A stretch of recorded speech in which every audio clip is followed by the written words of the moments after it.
दिनांक 30 एप्रिलच्या रात्री घरातून निघून गेलेल्या अल्पवयीन मुलीचा शोध घेण्यासाठी कोपरगाव तालुका पोलिसांनी तपासाची चक्रे वेगाने फिरवली।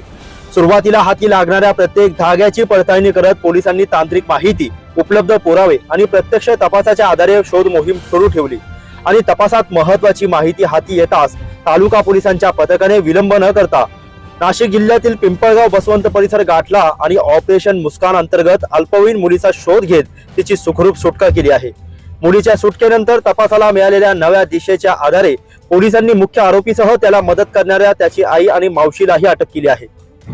कोपरगाव तालुका पोलीस स्टेशन येथे गुन्हा रजिस्टर नंबर 170/26 अन्वये भारतीय न्याय संहितेच्या विविध कलमान्वये गुन्हा दाखल करण्यात आलेला होता आणि दिनांक 30 एप्रिल 2026 रोजी रात्री अल्पवयीन मुलगी आपल्या राहत्या घरातून निघून गेल्यानंतर तिच्या वडिलांनी पोलिसात ही तक्रार दाखल केली होती।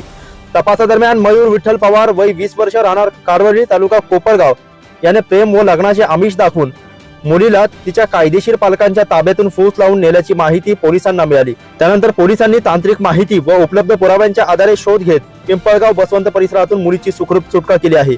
मुलीच्या दबावातून तपासाला महत्त्वपूर्ण दिशा मिळाल्यानंतर गुन्ह्यात भारतीय न्याय संहितेच्या कलम 64(1) पोक्सो कायद्याअंतर्गत वाढीव कलम लावण्यात आले आहे।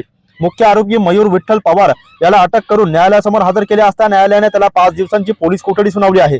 तपासात आरोपीची आई ललिता विठ्ठल पवार वय 38 वर्ष हिने आरोपीला लपून राहण्यास मदत केल्याचे, तर आरोपीची मावशी छाया पांडुरंग निकम वय 40 हिने आरोपी व अल्पवयीन मुलीला सुमारे 15 दिवस आपल्या घरी आश्रय दिल्याचे निष्पन्न झाले। तसेच आरोपीच्या आईने मुलीशी संपर्क साधून पोलिसात तक्रार दाखल झाल्याची माहिती देत लपून राहण्यास सांगितल्याचेही तपासात समोर आले आहे। या आधारे दोन्ही महिलांना अटक करण्यात आली आहे। या प्रकरणाचा पुढील तपास सहाय्यक पोलीस निरीक्षक धरमसिंग सुंदरडे करीत असून गुन्ह्यात आणखी कोणाचा सहभाग आहे का याचा तपास सुरू आहे। सदरची कौतुकास्पद कामगिरी अहिल्यानगरचे पोलीस अधीक्षक मुमक्का सुदर्शन, अपर पोलीस अधीक्षक श्रीरामपूर सोमनाथ वागचोरे, शिर्डीचे पोलीस उपाधीक्षक अमोल भारती यांच्या मार्गदर्शनाखाली पोलीस निरीक्षक संभाजी गायकवाड, सहाय्यक पोलीस निरीक्षक Dharamsingh Sundarde, police head constable Dahiphale, police constable Tamnar, महिला पोलीस कॉन्स्टेबल राहणे आणि पोलीस कॉन्स्टेबल अमोल घनवर यांच्या पथकाने केली आहे। प्रतिनिधी विशाल लोंढेसह मोबिन खान, माय न्यूज कोपरगाव। अल्पवयीन मुलांच्या सुरक्षेच्या दृष्टीने त्यांची सुटका करण्याच्या दृष्टीने ऑपरेशन मुस्कान राबवलं जात आहे। तर या ऑपरेशन मुस्कानच्या अंतर्गत कोपरगाव तालुका पोलीस स्टेशनला जो गुन्हा दाखल आहे 170/2026 भारतीय न्याय संहिता कलम 137(2) प्रमाणे हा गुन्हा दाखल होता। 30/4/2026 ला हा गुन्हा आम्ही या ठिकाणी रजिस्टर केलेला होता आणि सातत्याने त्या मुलीचा किंवा तिचं अपहरण करणाऱ्या त्या इसमाचा आम्ही शोध घेत होतो आणि त्यावेळेस आम्हाला या पिंपळगाव बसवंत तालुका नेपाळ जिल्हा नाशिक या ठिकाणी हा मुलगा या मुलीसोबत राहत असल्याची माहिती मिळाली। तात्काळ आमचं पोलीस पथक त्या ठिकाणी रवाना झालं आणि तिथल्या पोलिसांच्या मदतीनं आम्ही या आरोपीला ताब्यात घेण्यामध्ये यश मिळवलं। मुलीकडे अधिक चौकशी केली असता त्याच्यामध्ये भारतीय न्याय संहिता कलम 64(1)87 आणि त्याच्यासह पोक्सो ऍक्ट प्रमाणे याच्यामध्ये कलमाची वाढ केली। सन्माननीय न्यायालयाला तसे अहवाल सादर केले।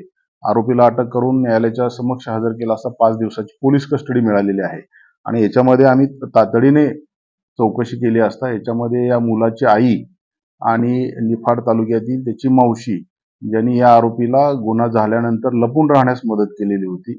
या लोकांना माहित होतं की ही मुलगी अल्पवयीन आहे, तरीही तिने त्या लोकांनी गुन्ह्यामध्ये सहभाग दाखवलेला आहे, त्यामुळे या लोकांनाही आम्ही याच्यामध्ये अटक केलेला आहे।